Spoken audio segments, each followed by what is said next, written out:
గౌరవ ముఖ్యమంత్రి గారు. స్పీకర్ సార్, ఈరోజు తమరి అధ్యక్షతన అత్యంత కీలకమైన ప్రకటన చేయాలని రాష్ట్ర ప్రభుత్వం భావిస్తున్నది. కొన్ని దశాబ్దాల నుంచి మాదిగ ఉపకులాలకు సంబంధించిన లక్షలాది మంది యువకులు ఎస్సీ రిజర్వేషన్లలో ఏబిసిడి వర్గీకరణ కోసం వాళ్ళు పోరాటాలు చేస్తున్నారు.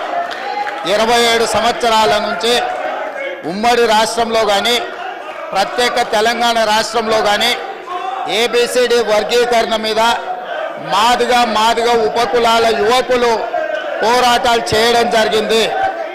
వారి పోరాటాల ఫలితం ఒకనాడు ఇదే శాసనసభలో మాదిగ ఉపకులాల వర్గీకరణ కోసం వాయిదా తీర్మానం ఇస్తే నాతో పాటు ఆనాటి శాసనసభ్యుడు సంపత్ కుమార్ను కూడా ఈ సభ నుంచి బహిష్కరించడం జరిగింది.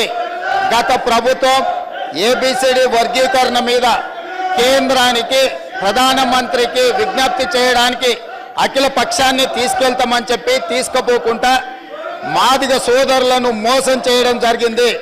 కానీ డిసెంబర్ 3, 2023 నాడు ప్రజాప్రభుత్వం బాధ్యత తీసుకున్న తర్వాత తక్షణమే మా ఉప ముఖ్యమంత్రి గారి సూచన మేరకు మాజీ ఉప ముఖ్యమంత్రి ప్రస్తుత మంత్రి దామోదర్ రాజనరసింహ గారి నేతృత్వంలో మా శాసనసభ్యులందరినీ అడ్వకేట్ జనరల్ని ఢిల్లీకి సుప్రీంకోర్టుకు పంపించి న్యాయ కోవిధులతోని చర్చించి సుప్రీంకోర్టులో బలమైన వాదనను తెలంగాణ రాష్ట్ర ప్రభుత్వం కాంగ్రెస్ ప్రభుత్వం వినిపించడంతో ఈనాడు సుప్రీంకోర్టు మాదిగ ఉపకులాల వర్గీకరణకు అనుకూలమైన తీర్పునివ్వడం జరిగింది.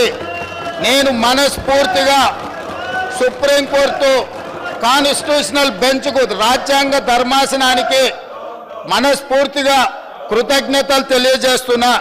7 మంది జడ్జిలలో 6 మంది జడ్జిలు రాష్ట్రాలకు ఏబిసిడి వర్గీకరణ చెయ్యడానికి అనుమతి ఇచ్చింది. తెలంగాణ రాష్ట్ర ప్రభుత్వం తరఫున నేను స్పష్టమైన ప్రకటన చేస్తున్నా. దేశంలోనే అందరికంటే ముందు బాగానే నిలబడి తెలంగాణ రాష్ట్ర ప్రభుత్వం ఏబిసిడి వర్గీకరణ అమలు చేసే బాధ్యత మా మిత్రులు మా మంత్రివర్గ సహచరులు మేమందరం తీసుకుంటాం. అవసరమైతే ఇప్పుడు ఇచ్చిన ఉద్యోగ నోటిఫికేషన్లలో కూడా వర్గీకరణను అమలు చేయడానికి అవసరమైతే ఆర్డినెన్స్ తీసుకొచ్చి మాదిగ సోదరులకు న్యాయం చేసే బాధ్యత మేము తీసుకుంటాము. కాబట్టి ఈరోజు ఈ సభ అందరూ కూడా ఈ అంశం మీద ఏకాభిప్రాయానికి వచ్చి మాదిగ ఉపకులాల వర్గీకరణకు సంపూర్ణంగా సహకరించాల్సిందిగా రాష్ట్ర ప్రభుత్వం తరఫున నేను విజ్ఞప్తి చేస్తున్నా అధ్యక్ష.